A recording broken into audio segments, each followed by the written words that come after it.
Sing over you is my delight.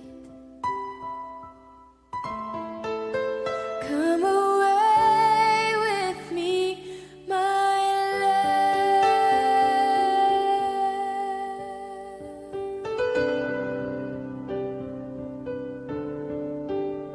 Under my mercy, come and wait till we are standing face to face. I see no stain on you, my child.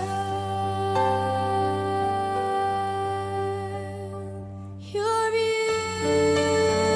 beautiful to me. Eleição e predestinação. João Calvino, 1509-1564. Já que o pacto de vida não é pregado entre todos os homens igualmente, e entre aqueles a quem é pregado não acha a mesma receptividade, quer qualitativamente, quer continuativamente, nessa diversidade se manifesta a admirável profundeza do juízo divino. Pois não há dúvida de que esta variedade serve também ao arbítrio da eterna eleição de Deus. Porque se é notório que pelo arbítrio de Deus suceder que a salvação é oferecida gratuitamente a uns, enquanto que outros são impedidos do seu acesso, aqui prontamente emergem grandes e árduas questões, as quais não podem ser explicadas de outra forma, se as mentes pias têm por definido o que se impõe manter a respeito da eleição e predestinação. Questão assaz intrincada, como parece a muitos, porquanto pensam não ser de modo algum coerente que de tal multidão comum dos homens, uns sejam predestinados à salvação, outros à perdição. Claramente se verá, pela argumentação que empregaremos nesta matéria, que são eles que, por falta de discernimento, se enredam. Acresce ainda que na própria escuridão que a terra se põe à mostra não só o lado útil dessa doutrina, como também seu fruto dulcíssimo. Jamais haveremos de ser claramente persuadidos, como convém, de que nossa salvação flui da fonte da graciosa misericórdia de Deus, até que sua eterna eleição se nos faça conhecida, a qual, mercê deste contraste, ilumina a graça de Deus, a saber, que Ele não adota a esperança da salvação a todos indiscriminadamente, ao contrário, Ele dá a uns o que nega a outros. É notório quanto a ignorância deste princípio diminui da glória de Deus e quanto prejudica a verdadeira humildade.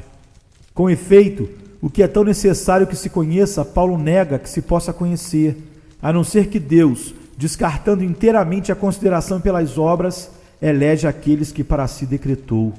Assim, pois, também agora, neste tempo, ficou um remanescente, segundo a eleição da graça.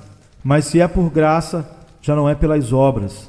De outra maneira, a graça já não é graça. Se, porém, pelas obras, já não é mais graça. De outra maneira, a obra já não é obra. Romanos, capítulo 11, versos 5 e 6. Se para fazer patente que a salvação não nos provém de outra parte, senão da mera liberalidade de Deus, temos que retroceder-nos à origem da eleição. Aqueles que querem exigir isso, quando lhes é possível, malignamente obscurecem o que se devia celebrar com magnificência e de bocas cheias, e extirpam a própria raiz da humildade. Paulo atesta claramente, quando a salvação de um remanescente do povo é atribuída à eleição da graça, que afinal se conhece então que Deus preserva por seu mero beneplácito aqueles a quem quer, e que não lhes paga nenhum salário, porquanto nenhum lhes pode dever. Aqueles que fecham as portas, para que alguém não ouse dar-se ao gosto desta doutrina, fazem aos homens não menor agravo que a Deus. Porquanto nenhuma coisa fora desta será suficiente para que nos humilhemos como devemos, nem tampouco sentiremos deveras quão obrigados estamos para com Deus. Com efeito, em nenhum outro lugar há sustentáculo a firme confiança, como diz também Cristo. Porque, para assegurar-nos e livrar-nos de todo temor em meio a tantos perigos, insídias e conflitos mortais, e para fazer-nos sair vitoriosos, promete que nenhum perecerá de quantos o Pai lhe confiou, como está em João 10, verso 28 e 29. Disto concluímos que todos aqueles que não se reconhecem parte do povo de Deus são miseráveis, pois sempre estão num contínuo temor, e por isso todos aqueles que fecham seus olhos e não querem ver nem ouvir estes 3 frutos que apontamos e se propõem a derrubar este fundamento, pensam de forma totalmente equivocada e fazem grande dano a si e a todos os fiéis. E ainda mais, afirmo que daqui nasce a igreja, a qual de outra sorte, como corretamente ensina Bernardo, não poderia ser achada, nem ser conhecida entre as criaturas, visto que, de modo algum admirável, jaz escondida no recesso da bem-aventurada predestinação e entre a massa miserável dos homens.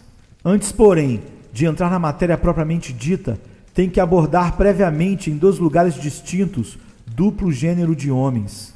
A discussão acerca da predestinação, quando já por si mesma é matéria um tanto enredilhada, a curiosidade dos homens a torna assaz confusa e inclusive perigosa, visto que o entendimento humano não se pode refrear nem deter-se, por mais limites e termos que se lhes assinale, para não extraviar-se por caminhos proibidos e elevar-se com empenho. Se fosse possível, de não deixar segredo de Deus sem resolver e esquadrinhar. Quando vemos a muitos, a cada passo, arrojar-se a esta audácia e improbidade, e entre esses, alguns de outro modo não maus, importa que sejam, em tempo oportuno, advertidos, sobre qual lhes é nesta parte a medida do seu dever.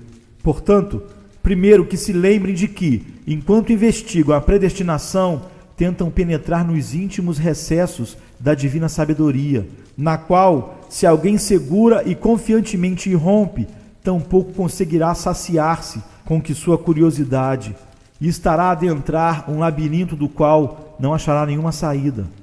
Pois não é justo que impunemente procure o homem devassar as coisas que o Senhor quis que fossem escondidas em si próprio e esquadrinhe desde a própria eternidade a sublimidade da sabedoria que ele quis que seja adorada e não que seja aprendida, para que também por meio dela ele viesse a ser admirado.